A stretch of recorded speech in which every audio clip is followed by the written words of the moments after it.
Well, Iraq is halfway through resolving the crisis and halfway through reigniting crisis. It's somewhere in the purgatory. It's neither in hell nor in heaven.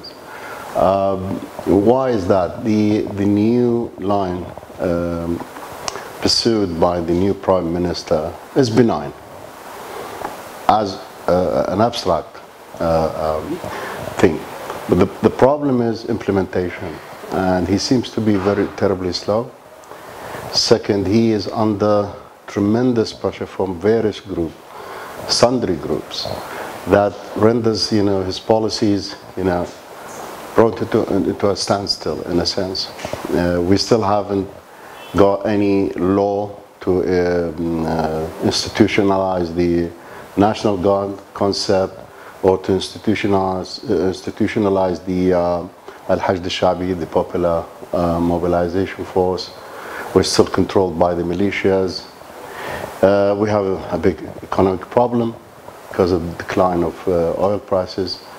And we haven't resolved also many of the regional problems that we have with the neighbors. So all in all, we find one part of the government trying to go in the right direction.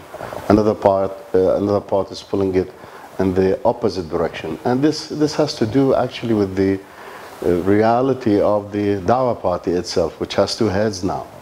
One head is the Prime Minister, the other head is the Deputy or Vice President, Maliki, the ex-Prime Minister, who has a completely opposite view of what's going on, or what should be going on in Iraq.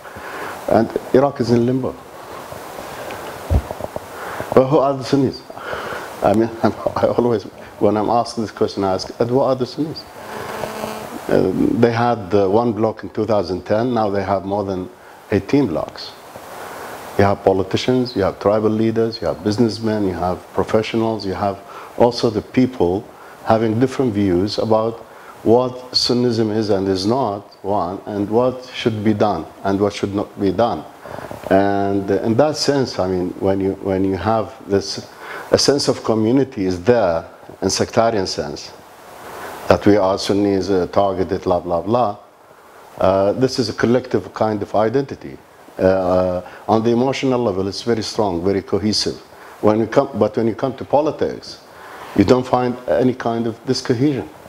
You find sundry and different groups and trajectories going ahead. From people joining Daesh, who are, by the way, a minority, to people feeling like to glee at the misery of the government, to people who want in earnest to cooperate with the government, to people who want just pay lip service to this kind of policies. And in that sense, I mean, there is no sense in saying Sunnism, what Sunnis want. Well, the sectarian conflict is actually a real conflict about resources. And by resources, I mean political power, economic resources, cultural resources, material and symbolic. Even if you have, like, for example, a sense of ownership to some religious symbols, and when those symbols are violated, you have sectarian feelings, and so on and so forth. It's the real thing. This is the real thing. And the main cause, the major cause, I think, is the failure of nation building on the basis of pluralistic societies. How to govern diversity. Governing diversity is the basic lesson that we should learn in order to go beyond this. Because, Shia-Sunni divisions have been with us for 40 centuries.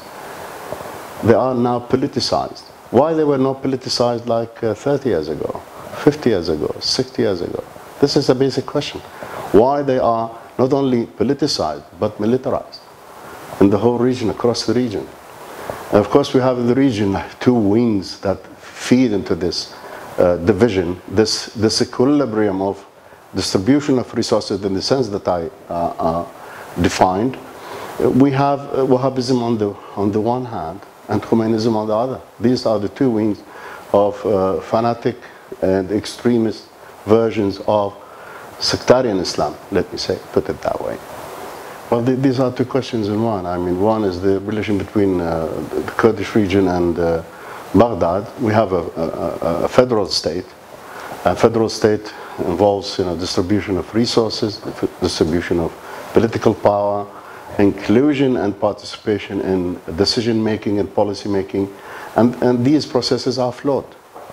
They are not even-handed. They are not fair, and they are not conceived as fair as well. And this is the basic question. As I said, I mean, I have already answered your question when I said that nation building is a total failure in the region because it does not take into consideration that the basics for governing diversity, full stop.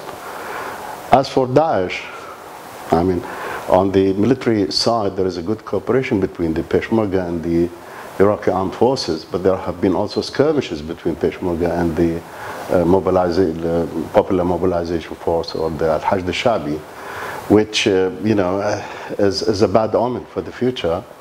It's a good sign of cooperation, but also we have a bad omen for the future. And all in all, Daesh has no future. One of my colleagues called it frontier caliphate. That's a caliphate that relies on gratis revenues without producing anything. And you can't go on like this. I mean, you just live on handouts. Once the handouts are curtailed or they are suspended for one reason, or if you lose them, then you go to the wall. You should ask the American policymakers for that. But well, I think they have paid a heavy price in 9/11, and they have learned their lessons the hard way. And I think they are in earnest for giving support to combat ISIS without boots on the ground, of course, because there are the legacies of Vietnam, legacies of Iraq, the occupation of Iraq, and etc., etc. That's why the size, the volume of, or the nature of the U.S. Involvement in this is very much limited, actually, due to these and other factors as well. Perhaps this might change in the future when we have, let's say, a new president. This could change. Because there is always a rethinking and reassessment of the whole situation. Is there a need for forces on the ground? What would be the reactions of the region? Can the U.S. afford the political and economic and cultural price for this? I mean, these are genuine questions, and these are being asked. Well, I think one of the basic things for any politician is always to seek midway solutions, workable agendas. If you just insist on having everything, and you are the stronger part, and you feel that because you are strong, you have the right and you have the capacity to do so, then you are taking the bad route, really. Middle of the road, compromises, that's the solution. And that's the good thing for the present, at least, if not for the future as well.